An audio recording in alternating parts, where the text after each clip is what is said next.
Alright, next up in the Heat Check series is Houston freshman Jarace Walker.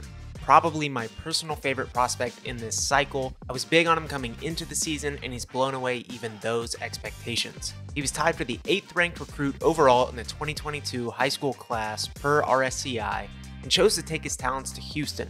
A phenomenal move and something we'll get to a bit later. He stands at 6'8", 230 pounds, and is physically one of the most well-built players in the entire class. He's averaging 11.1 points, 6.7 rebounds, 1.7 assists, 1 steals, and 1.2 blocks in 35 games for a Houston team that has been an absolute buzzsaw this season. He'll be just a few months out from 20 on draft night. Here's how Heat Check works.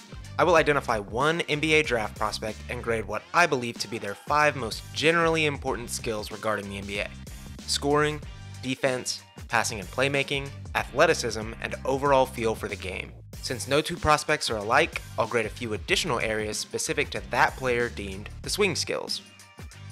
Each skill will be graded on the Heat Check chart, with ranges from cold all the way to scorching.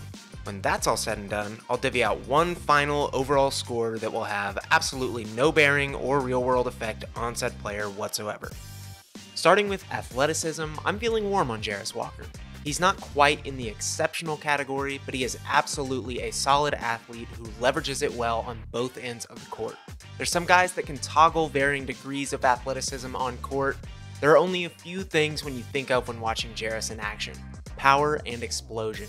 He looks like a rocket launching when skying for a dunk or a block. He doesn't live above the rim, but he can certainly get up, and there's plenty of highlight reel level plays that can tell you as such.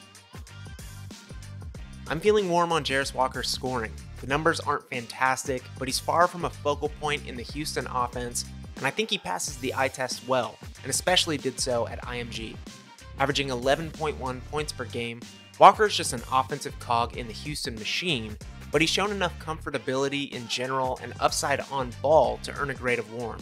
He's at his best around the rim, he's got some finesse and a little bit of wiggle to his driving, cutting, and post game, much more than you'd expect for his size, and he ranks excellent per synergy and at-rim finishing, shooting a ridiculous 69%. I think he generally takes good shots, leading to his pretty good splits. He ranks good in jump shots, catch and shoot shots, guarded and unguarded, and layups. The only shot type he ranks below average in per synergy is dribble jumpers. He's shooting 30% overall on those.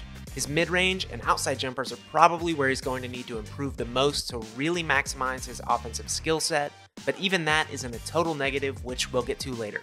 He's also got a decent amount of touch in that tweener range, hooks, runners, and plenty more that's already a weapon in his arsenal.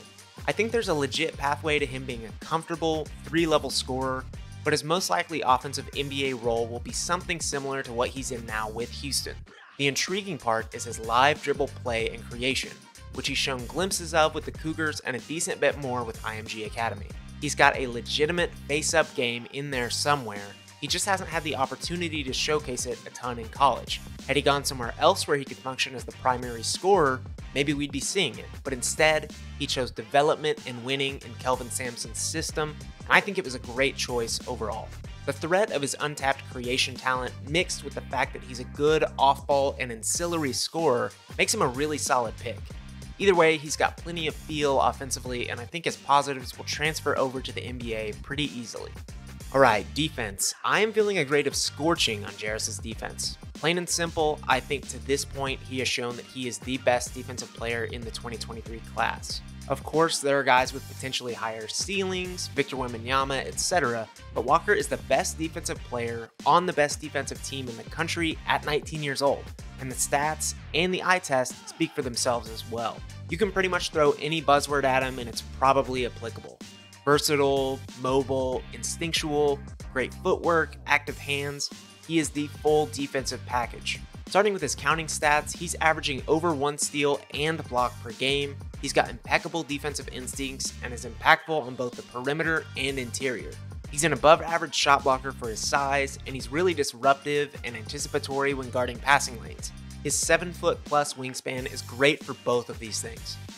He's got free reign in the Houston system to rove, and it seems like he can get a hand on the ball from anywhere on the court. He's elite at jumping in between his own assignment and someone else's to wreak havoc. and he's equally great as a rotating rim protector. He can size up or down to nearly anything, save for lightning fast point guards, which almost nobody can guard. Guarding 1 through 5 is a generally overused and inaccurate term, but Walker is close. He's a legit 2 through 5 guy and can hold his own even when completely outmatched situationally. He has the shiftiness, quickness, and footwork to guard smaller players and the length and strength to size up to bigger players. It's just not often you see a guy of his stature with such snappy movement and decisiveness. I think he'll immediately slot into the above average to good tier of NBA defenders, and I genuinely believe he can work his way into that elite tier pretty quickly.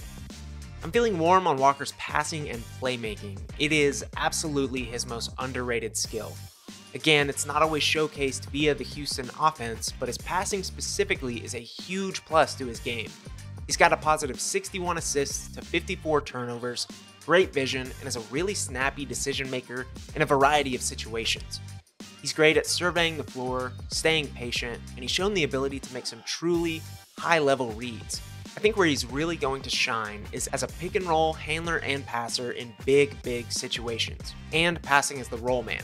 He seems to have a real knack for both of those mismatchy situations that'll only continue to improve on with more experience in the NBA. At the 4 and 5 spot, he'd pretty much immediately be in the upper echelon of passers and decision makers in the NBA. Plus, if that face-up creation game ever comes around, he's got a great foundation of passing and playmaking to build off of. Again, making his upside pretty tantalizing. I don't think I can give him a hot or a scorching grade relative to some of the other guys in this class, but for his size, position, and role, he is absolutely in the great to elite tier. I'm feeling hot on Jarace's unquantifiable feel for the game, and I'd go as far as saying he is one of the highest feel players in this draft class, again, relative to his size, role, etc. It shines through in literally every aspect of his game. Instinctual offense, both on and off ball, flawless footwork, hands, and timing on defense, his passing and playmaking ability, his impact just goes so far beyond the box score, almost nightly. And it's not necessarily in any sort of flashy way either. He's just highly intelligent and makes winning plays constantly. He's got kind of that same Swiss Army knife feel as Draymond Green. Again, a pretty overused comp among big men, but I really project Jarace to be an elite connective piece in the NBA. He's likely never going to have any high usage, but in a system with already established stars, he is going to absolutely thrive. Alright, the swing skill. Let's jump back into Jarace's shooting because I think it's likely the number one thing that would elevate both his play as a connective piece and an eventual star in the NBA. Walker is making 35% of his 2.7 threes per game. Not a great number and not great volume, but there's reason to believe it can improve as time goes on. I'm giving him a grade of cool here, again relative to the rest of the class, but I really think down the line he's going to be a fine shooter. Starting with his mechanics, I think they're pretty clean. He is evidently very strong, so there's no weird hitches or kinks in the shot form. He has the tendency to lean back a little bit, which is kind of odd, but definitely a workable shot form with no major issues. He's shooting 38% on all catch and shoot shots. Not an incredible number, but definitely well above average for his type. And he also shot 40% from beyond the arc in his first 25 games. He's also got that pretty solid touch on floaters, runners, and hooks that we talked about.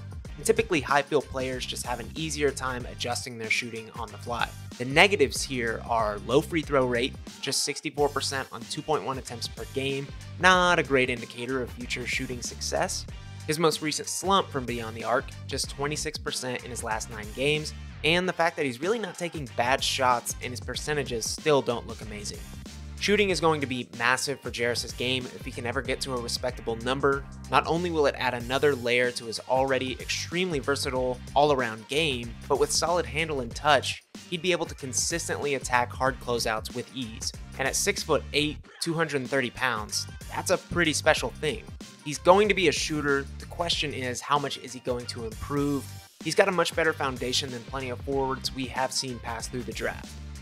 The grade. I've given Jarace Walker a grade of 8.5, which I believe in this class would cement him as a top 5 pick. Jarace is right in that range where if you miss out on Wembanyama, Scoot, Brandon Miller, or Amin, you might be, air quotes, stuck with him. I want to go on record right now and say that while Jarace might not be the offensive supernova that some of those guys are, he is absolutely going to be a massive, massive contributor to winning basketball, both immediately and down the road. He's an incredible defensive pickup. He slots into offense just fine as both a scorer and passer, and has legitimate creation upside that hasn't been showcased much at Houston and could be waiting in the wings. As far as fits, literally anywhere. Play him at the 4, as a jumbo 3, small ball 5. If you are a 5-man basketball team, you can make room for Jarace Walker. That's it for this one. Let me know what you think of Jarace, what you'd grade him, where you draft him, and drop who you want to see in the next heat check. We'll see you next time.